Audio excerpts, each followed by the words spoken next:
Hello everyone. Welcome again to live session of Manolo classes. I'm Dinesh Kumar and I will take today's Hindu news analysis. Today is 2nd January 2024. So I will discuss the important news in today's newspaper. And the first news is Dhaka court convict Nobel laureate Yunus. तो यहाँ पर इनका नाम important है, ठीक है। तो Nobel prize laureate Muhammad Yunus was convicted on Monday। तो इनको बांग्लादेश के कोर्ट ने कन्विक्ट किया है। और रीजन ऑफ कन्विक्शन क्या है? रीजन ऑफ कन्विक्शन ये है कि he has violated the labour laws of Bangladesh. ठीक है, तो इन्होंने बांग्लादेश के लेबर लॉज को वायलेट किया है। तो भले ही कोई भी व्यक्ति कितना ही बड़ा क्यों ना हो और भले ही उसको कोई भी सम्मान क्यों ना मिल गया हो, लेकिन अगर उसने कानून का वायलेशन किया है तो उनको सजा मिलती है। इसी इसी पॉइंट ऑफ व्यू से इनको कन्विक्ट कर दिया गया। तो आपके लिए, आपके एग्जामिनेशन पॉइंट ऑफ व्यू से इनका नाम इंपॉर्टेंट है, मोहम्मद यूनुस। ऐसे क्वेश्चन आपको आ सकता है कि recently which of the following Nobel laureate was convicted by the court. Now we come to next news. GST revenue growth dipped to a 3 months low in December। तो जो क्वार्टरली इसका review होता है, तो दिसंबर में इसका जो रिवेन्यू है जीएसटी का, ये काफी कम हुआ। ठीक है, अब जीएसटी से संबंधित जो प्रोविजंस है वो आपको आर्टिकल 279 ए में मिलेंगे। 279 ए ऑफ कॉन्स्टिट्यूशन ऑफ इंडिया। ठीक है, और जीएसटी हमारे देश में लागू कब हुआ? तो ये 1 जुलाई 2017 से लागू हुआ। ठीक है, और 90 इसमें 100 कॉन्स्टिट्यूशनल अमेंडमेंट जो है वो जीएसटी से संबंधित है। So these are some allied information regarding this. Now we come to next news. ExpoSat in orbit to study black holes, neutron stars। तो हमारा Indian space research centre, Indian space research organisation ISRO, तो ये एक तो इसरो की full form important है आप लोगों के लिए, Indian space research organisation ISRO. ठीक है, तो इसरो ने अभी एक सैटेलाइट को लॉन्च किया है जिसका नाम है PSLV C58। क्या नाम है इसका? PSLV C58। ये एक्सरे पोलर मीटर सैटेलाइट है, इसकी शॉर्ट फॉर्म है एक्सपोसैट। ठीक है, अब इसको लॉन्च किया गया, इसका पर्पज क्या है? इसके लॉन्च के बाद जो है, इंडिया एक सेकंड कंट्री बन गया है पूरे वर्ल्ड में जो कि इस तरह से एस्ट्रोनॉमिकल सोर्सेज को, जैसे कि ब्लैक होल्स है, न्यूट्रॉन्स है, इनको वो स्टडी करेगा। ठीक है, इससे पहला इस तरह की जो सैटेलाइट है वो नासा ने भेजी थी, जिसका नाम था एक्सरे पोलरीमेट्री एक्सप्लोरर IXPE। इसको 2021 में लॉन्च किया गया। ठीक है, तो ये जो इंफॉर्मेशन है आपके लिए बहुत ज्यादा रेलिवेंट है एग्जामिनेशन पॉइंट ऑफ व्यू से। ठीक है, अब मैं आपसे यहाँ पर एक क्वेश्चन पूछता हूँ कि सतीश धवन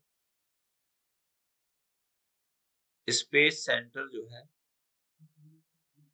वो किस स्टेट में लोकेटेड है? ठीक है, ये आपको मुझे बताना है।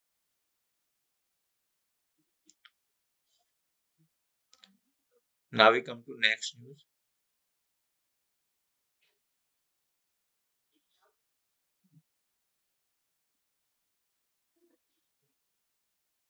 Now, after center's clarification letter, Haiti gets ST tag। ठीक है, तो हिमाचल प्रदेश में हैती कम्युनिटी को क्या दे दिया गया है?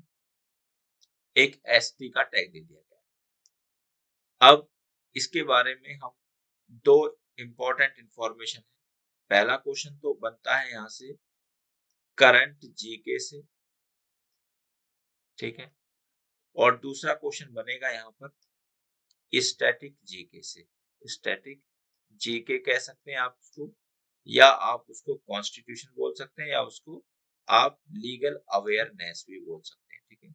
दूसरा क्वेश्चन क्या होगा कि किसके पास ये पावर है इसको नोटिफाई करने की।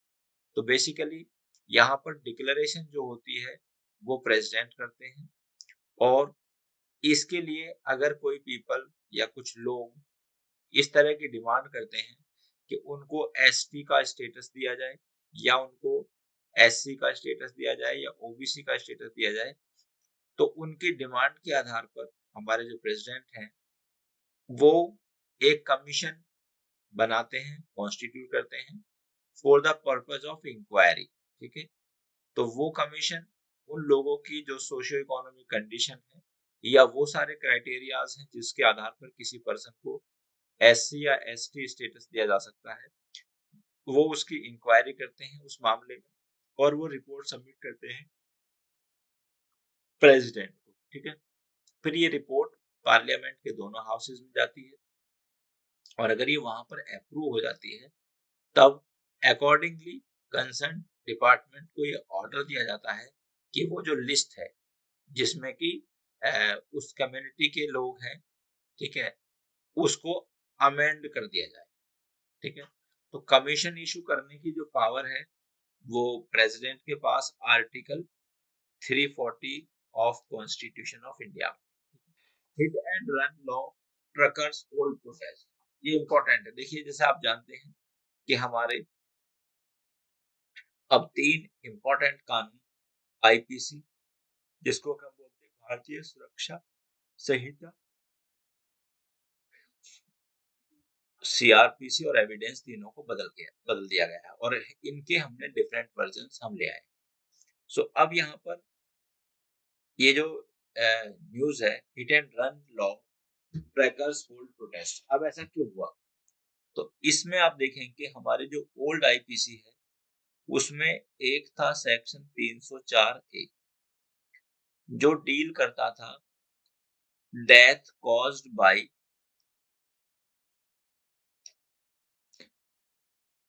Rash and negligent act. ठीक है। कि डेथ जो है, डेथ कॉज्ड बाय रैश और नेग्लिजेंट एक्ट। तो अगर कोई व्यक्ति किसी पर्सन की डेथ कॉज करता है वो रैश और नेग्लिजेंट एक्ट से होती है। यहाँ पर एक बात बहुत इंपॉर्टेंट है, यहाँ पर रैश एंड नेग्लिजेंट एक्ट है, and this include driving as well. ठीक है। Because driving is an act. ठीक है। तो ऐसा आप बिल्कुल नहीं समझे कि ये लिमिटेड केवल ड्राइविंग के लिए है।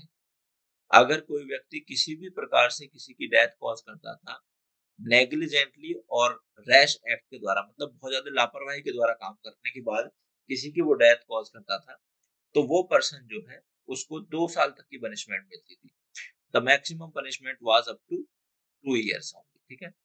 लेकिन अब जो नया कानून आया है, जो आई है भारतीय न्याय संहिता, इसमें इस पनिशमेंट को बढ़ा दिया गया है।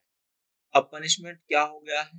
पनिशमेंट हो गया है या तो 10 इयर्स तक सजा हो सकती है, जो कि पहले 2 साल तक की थी, और 7 लाख रुपए का फाइन।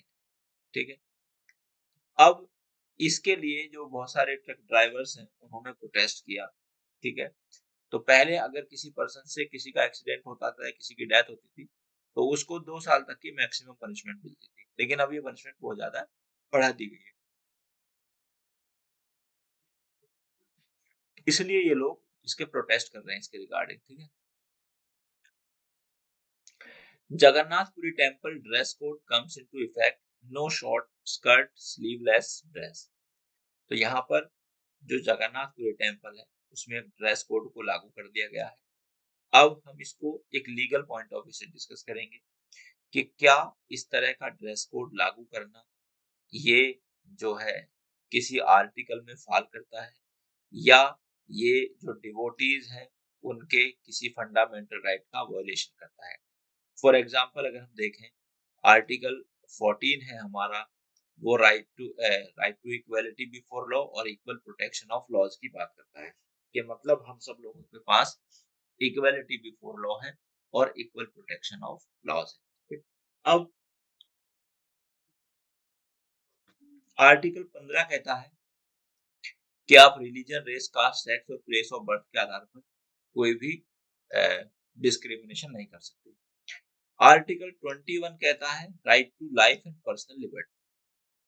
अब ये ड्रेस कोड अप्लाई करना ना तो आर्टिकल 14 का वायलेशन है ना आर्टिकल 15 का वायलेशन। अब हम इसको चेक करेंगे whether it amount to the violation of article 21, क्योंकि 21 हमको देता है right to life and personal liberty. तो राइट टू लाइफ का तो वायलेशन ये है नहीं, तो whether it amount to the violation of personal liberty, तो this is the question before us, क्या ये पर्सनल लिबर्टी का वायलेशन है? तो it is not the violation of right to personal liberty. तो जो पर्सनल लिबर्टी है, पर्सनल लिबर्टी का मतलब ये बिल्कुल भी नहीं है कि कोई व्यक्ति कुछ थोड़ा सा अनएथिकल, है ना, अनकल्चर्ड कपड़े पहने, ठीक है। तो इसलिए इस कोड को इम्प्लीमेंट कर दिया गया है। Attack in the Red Sea by Houthis may hit India's oil trade. अब क्या हो रहा है बेसिकली, लास्ट इसमें नवंबर से हम देखने को आपको मिल रहा है कि एक हौती ग्रुप है, ठीक है, और इसको सपोर्ट कौन कर रहे हैं? यमन और ईरान बैक, यानी कि इसको सपोर्ट कर रहे हैं यमन और ईरान। अब ये हौतीज जो हैं, ये एक ग्रुप है, ये टारगेट कर रहे हैं रेड सी में जो भी शिप होते हैं। इन ये टारगेट क्यों कर रहे हैं? उसका रीजन ये है कि जो इजराइल और हमास का युद्ध चल रहा है अभी, उसमें ये पैलेस्तीन को सपोर्ट करते हैं। तो ये मानते हैं the attack by Hamas group on Israel was justified, ठीक है। या इजराइल के साथ इनके कुछ और कंसर्न है कि जैसे इजराइल को गाजा को छोड़ देना चाहिए, है ना, या इजराइल जिस जमीन पर बसा हुआ है वो जमीन उसको छोड़ देनी चाहिए। तो इनके ये कुछ कंसर्न, ठीक है। अब India is going to affect, तो बेसिकली इंडिया बहुत ज्यादा क्रूड ऑयल लेता है, किससे? रशिया से, ठीक है। तो हम रशिया से क्रूड ऑयल लेते हैं और फिर उस ऑयल को रिफाइन करके या अदर पेट्रोल प्रोडक्ट को हम बेचते हैं, किसको? यूरोप को, ठीक है। अब ये जो शिप हैं, अगर वो रेड सी के थ्रू जाते हैं, ठीक है, तो ये डिस्टेंस काफी कम हो जाती है। लेकिन अब अगर इनको आगे से, यानी कि बहुत ज्यादा राउंड के बाद आता है, Africa cap of good hope से ये आते हैं, तो यहाँ पर क्या होता है, सुएज कैनाल के थ्रू अगर ये आते हैं तो फिर इनका जो रूट है वो बहुत ज्यादा लंबा हो जाता है। तो इसलिए ये इंडिया के इंटरेस्ट को भी अफेक्ट कर रहा है। तो अब अगर इंडिया को या अदर जो शिप कंपनीज हैं उनको अपना ऑयल लाना है या और कोई प्रोडक्ट लाना है और उसको एक डिफरेंट रूट चूज करना पड़ेगा बिकॉज ऑफ दीज पीपल, ठीक है, तो ये कहीं ना कहीं इनके इकोनॉमिक इंटरेस्ट को और एक्सपेंसेस को बढ़ाएगा। तो this is the cause of concern here. Now we come to next news. India's 1991 crisis and the RBI governor's rule. ये न्यूज जो इसलिए इम्पोर्टेंट है कि रिसेंटली एस वेंकट रमन जी की डेथ हो गई है। एंड जो एस वेंकट रमन थे, ये गवर्नर थे आरबीआई के उस टाइम पर, कब? जब हमारे देश में इकोनॉमिक क्राइसिस था, ठीक है। तो वहां उस समय की गवर्नमेंट जो थी, प्रधानमंत्री थे उस समय स्वर्गीय श्री नरसिम्हा राव जी, ठीक है। अब गवर्नर थे आरबीआई के एस वेंकटरमन। इन लोगों ने बहुत ही इंपॉर्टेंट रोल प्ले किया, तो जिसकी वजह से हमारे जो देश की इकोनॉमिक कंडीशन थी वो बहुत ज्यादा बेटर। अब हम इसको थोड़ा सा समझते हैं कि ऐसा 1991 में क्या हुआ। तो तीन कंसेप्ट आए थे। पहला, हमारी जो इकोनॉमी थी दैट वाज क्लोज्ड इकोनॉमी, ठीक है। क्लोज्ड इकोनॉमी का मतलब ये है कि हम केवल इंडिया के साथ ही डील करते थे, ठीक है, यानी कि इंट्रा ट्रेड बहुत ज्यादा होती थी और जो आउटसाइड ट्रेड है उसका वॉल्यूम काफी कम था, ठीक है। तो जिससे हमारे जो बायर और सप्लायर और बिजनेस अपॉर्चुनिटीज थी वो काफी कम थी। लेकिन इन्होंने क्या दिया? ग्लोबलाइजेशन। हमने भारत सरकार ने कौन सी पॉलिसी फॉलो करी? ग्लोबलाइजेशन की। तो ग्लोबलाइजेशन का मतलब क्या है कि हम पूरे संसार के साथ डील करेंगे, ठीक है, अपने प्रोडक्ट बाहर बेचेंगे, ठीक है, तो उससे हमारे पास बाहर से पैसा आएगा जो हमारी इकोनॉमिक कंडीशन को बेटर बनाएगा। सेकंड था प्राइवेटाइजेशन। प्राइवेटाइजेशन का मतलब क्या है कि पहले गवर्नमेंट के पास जो होता था, बहुत सारी एक्टिविटीज को गवर्नमेंट खुद ही करती थी, ठीक है, तो जिसका कॉन्सिक्वेंसेस ये होता था कि देखिए गवर्नमेंट, हमारा जो देश है वो एक डेवलपिंग कंट्री है और हमारे देश के पास बहुत ज्यादा रिसोर्सेज नहीं है। साइमल्टेनियसली जो हमारे देश की पॉपुलेशन है वो बहुत ज्यादा है, इवन मोर देन चाइना, ठीक है। तो जिसकी वजह से पॉपुलेशन बहुत ज्यादा होना और देश के पास रिसोर्सेज बहुत कम होना, इसका कॉन्सिक्वेंसेस क्या होगा? इसका कॉन्सिक्वेंसेस ये होगा कि पॉवर्टी की तरफ हम लोग ज्यादा जाएंगे। तो इसलिए सरकार ने क्या डिसीजन लिया कि गवर्नमेंट जो है वो बहुत कुछ इंपॉर्टेंट काम ही अपने आप करेगी और बाकी जो काम है या तो वो प्राइवेट कंपनी को दे दी जाएंगे, प्राइवेट लोगों को दे दी जाएंगे। साथ ही साथ क्या होगा, या वो काम जो है गवर्नमेंट पार्टनरशिप में करेगी। तो एक ट्रिपल पी मॉडल आया। इसका मतलब होता है पब्लिक प्राइवेट पार्टनरशिप। तो गवर्नमेंट ने कहा कि अब हम पब्लिक के साथ पार्टनरशिप करेंगे और इससे हम अपने देश की जो इकोनॉमिक कंडीशन है उसको बेटर बनाएंगे। थर्ड आया हमारा लिबरलाइजेशन। और what is this liberalisation? Liberalisation का मतलब ये है कि जो गवर्नमेंट की पॉलिसीज हैं उनको थोड़ा लिबरल करना, ठीक है, और ऐसे ना करना कि सारा जो है अगर हम कोई भी काम करना चाहते हैं, कोई भी बिजनेस एक्टिविटी करना चाहते हैं, तो उस बिजनेस एक्टिविटी के लिए बहुत ज्यादा फॉर्मेलिटीज होना और इतनी ज्यादा फॉर्मेलिटीज होना कि जिनको कोई भी एक नॉर्मल व्यक्ति पूरा नहीं कर पाएगा। तो अब अगर कोई कानून इतनी ज्यादा फॉर्मेलिटी इम्पोज कर देगा या गवर्नमेंट इतनी ज्यादा फॉर्मेलिटीज इम्पोज कर देगी जो कि किसी एक पर्टिकुलर पर्सन के लिए बहुत बड़ा ही डिफिकल्ट हो जाएगा, तो इसलिए उसको वो बिजनेस नहीं कर पाएगा। और अगर देश के लोग बिजनेस नहीं करेंगे तो देश को रिवेन्यू कहाँ से मिलेगा, ठीक है, तो टैक्स कहाँ से मिलेगा। इसलिए हमारी सरकार ने ये डिसाइड किया उस टाइम पर कि हम अपने देश में लिबरलाइजेशन की पॉलिसी मतलब लाएंगे, लागू करेंगे। Now we come to next. Jaishankar heads to Nepal heads to Nepal this week, power pact on agenda। तो बेसिकली हमारी भारत सरकार जो है वो इससे नेपाल से 10,000 megawatt hydro electric power purchase करेगी, ठीक है। इसके इसके लिए एक एग्रीमेंट होगा दो देशों के बीच में। उस एग्रीमेंट की फॉर्मेलिटीज के लिए हमारे जो फॉरेन एक्सटर्नल मिनिस्टर हैं, मिस्टर जयशंकर जो हैं वो नेपाल में गए। Next, Uttarakhand ban purchase of agriculture horticulture land in state by outsider. तो जैसा आप जानते हैं कि उत्तराखंड जो है इट इज आल्सो कॉल्ड देवभूमि, तो वहां पर जो जमीन है वो काफी कम है। अब क्या होता है कि कुछ ज्यादा पैसे वाले लोग या बिजनेसमैन वहां पर एग्रीकल्चर या हॉर्टिकल्चर लैंड को खरीदते हैं, जिससे क्या होगा कि अगर किसी पर्सन ने वहां पर बहुत ज्यादा लैंड खरीद ली तो वहां की लैंड कम हो जाएगी और जो वहां के लोकल रेजिडेंट है या डोमिसाइल्ड पर्सन है उनके कहीं ना कहीं राइट वायलेट। तो इसी बात को ध्यान में रखते हुए वहां के जो चीफ मिनिस्टर है मिस्टर पुष्कर सिंह धामी जी, इन्होंने ये डिसीजन लिया है कि यहाँ पर कोई भी आउटसाइडर जो है हॉर्टिकल्चर के लिए या एग्रीकल्चर पर्पज के लिए लैंड नहीं खरीद पाएगा। तो इसके संबंध में उन्होंने ऑर्डर जारी किया है और ये ऑर्डर फिर लॉ बन जाएगा।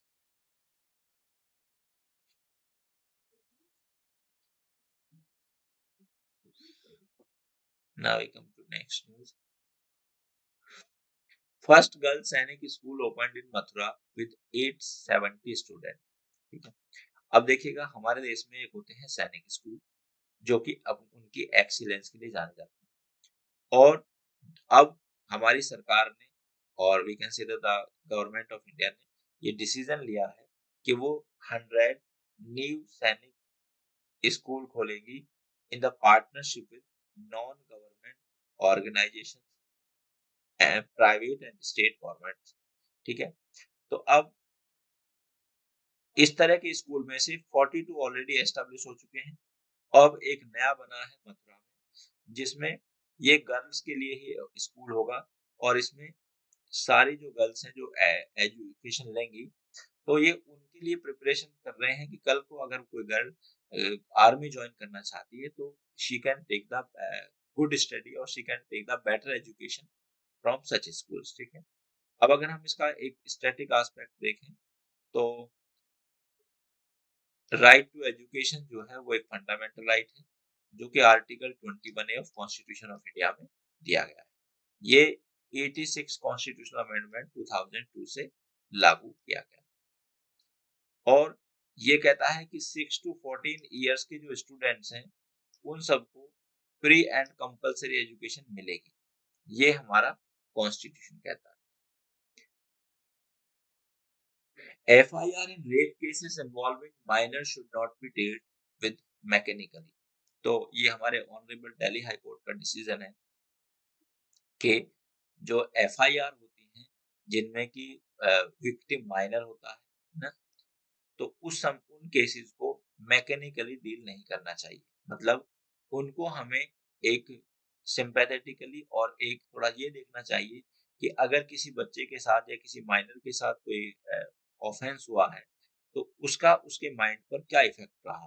ठीक है, तो इसी बात को ध्यान में रखते हुए ऑनरेबल हाई कोर्ट ने कहा है कि जो हमारे जजेस हैं और जो हमारी पुलिस है, that need to be more sensitive and it should have some empathy towards the minor while dealing the cases of offenses against the minor.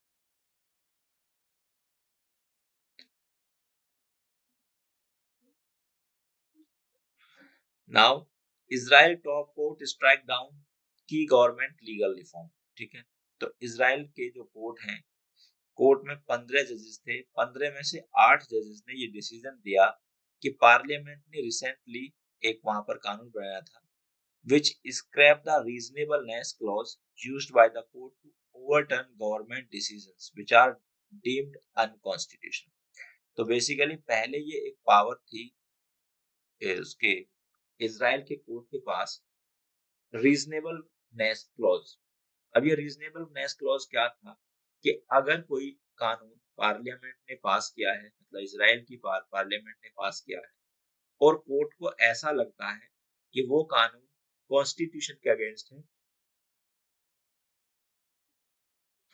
तो कोर्ट के पास ये पावर थी कि वो रीजनेबलनेस क्लॉज में उसको स्ट्रक डाउन कर सकते थे। लेकिन वहां की पार्लियामेंट ने ये पावर कोर्ट से ले ली। ठीक है, तो अब जब ये पावर कोर्ट से ले ली तो इस पे काफी ज्यादा कंट्रोवर्सी हुई और वहां पर काफी धरने प्रदर्शन वगैरह भी हुए। ठीक है, तो फिर अब जब ये कानून वहां पर लागू कर दिया गया तो इसकी कॉन्स्टिट्यूशनल वैलिडिटी को फिर से कोर्ट में चैलेंज किया गया। तो कोर्ट ने इस कानून को स्ट्रक डाउन कर दिया, यानी कि 15 जजेस में से 8 जजेस ने जो है डिसीजन इस कानून के अगेंस्ट दिया, तो जिसे मेजोरिटी 8 जजेस की होगी, सो अब ये कानून नहीं लगेगा। दूसरी बात ये है, इसका दूसरा एस्पेक्ट ये है कि कुछ लोगों का ये मानना था कि वहां के जो प्रधानमंत्री हैं श्री बेंजामिन नेतन्याहू जी, उनके खिलाफ जो केसेस हैं उन केसेस को हटाने के लिए उन्होंने इस तरह का कानून पास किया। ठीक है, लेकिन एट प्रेजेंट इसको ऑनरेबल कोर्ट ने स्ट्रक डाउन कर दिया है। So dear students, I have discussed all the important news in today's newspaper. That's all for today. I will come again with the more such news analysis. Till then, thank you very much. Goodbye.